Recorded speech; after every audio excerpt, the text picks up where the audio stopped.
This hearing will come to order. As we sit here, Putin's forces continue to fire missiles at innocent Ukrainians. His generals continue to bombard cities, and his soldiers are committing war crimes. And still, brave Ukrainians are fighting back, proving time and again that Putin gravely miscalculated the resolve of the Ukrainian people. He also grossly miscalculated how the rest of the world would respond to his brutal, unprovoked aggression. The United States, the overwhelming majority of Europe, and indeed of the entire free world are now more united in support of not just Ukraine, but of our collective resolve to support democracies, the rule of law, and defend against brazen authoritarian aggression. Indeed, the very values that drove the foundation of the North Atlantic Treaty Organization in the first place. Perhaps more than ever, it is crystal clear that NATO plays a vital role not only in the security of the United States, but as a bulwark protecting peace and democracy.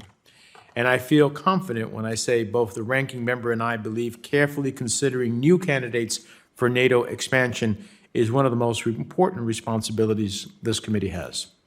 So today we will learn more about Finland and Sweden's candidacies for NATO membership. These are two steadfast NATO and U.S. allies with strong, durable military institutions and democratic institutions.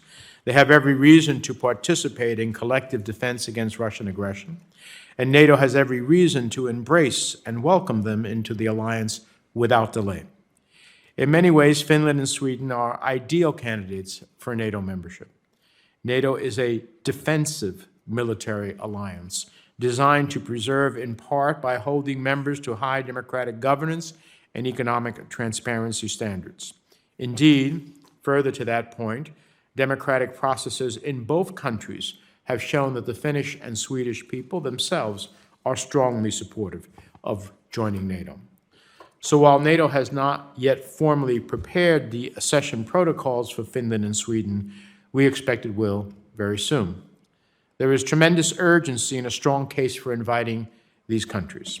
Expansion of NATO requires unanimous agreement by all NATO member states, of course, and with time of the essence, the 11th hour concerns by Turkey standing in the way of this process only serve Putin's interests. In the meantime, and as members prepare to meet next week in Madrid, it is imperative that we press ahead with our own approval process, which is why we are having this hearing today. This may very well be one of the most important decisions this committee and this Senate makes in the decade and beyond as it relates to foreign policy. Finland and Sweden are well positioned to integrate into NATO. Both have large, technologically advanced and growing militaries. They have long partnered with NATO and have contributed to NATO-led operations in the Balkans, Afghanistan, and Iraq. Since Russia's unprovoked invasion of Ukraine, they have strengthened their relations with NATO even further, engaging in regular dialogue and consultations, exchanging information, and coordinating training and exercises. In fact, given geography and history, Finland and Sweden have long equipped their militaries and prepared their societies for the prospect of Russian aggression. Their participation in NATO would actively contribute to burden sharing with the United States and the whole military alliance. Belonging to NATO is not just a measurement of military capability. We were established as a club of democracies that abide by a certain set of principles. All U.S. administrations have used certain criteria for assessing candidates for NATO membership: a functioning democratic political system based on a market economy, fair treatment of minority populations, a commitment to resolve conflicts peacefully, an ability and willingness to make military contributions to NATO operations, and a commitment to democratic civil-military relations. So I would like our witnesses to address how Finland and Sweden fulfill these criteria. The required information the departments have already provided give me great confidence, but I believe it's important to address them in an open setting. We thank Sweden and Finland for their partnership and support. Look forward to welcoming you into NATO.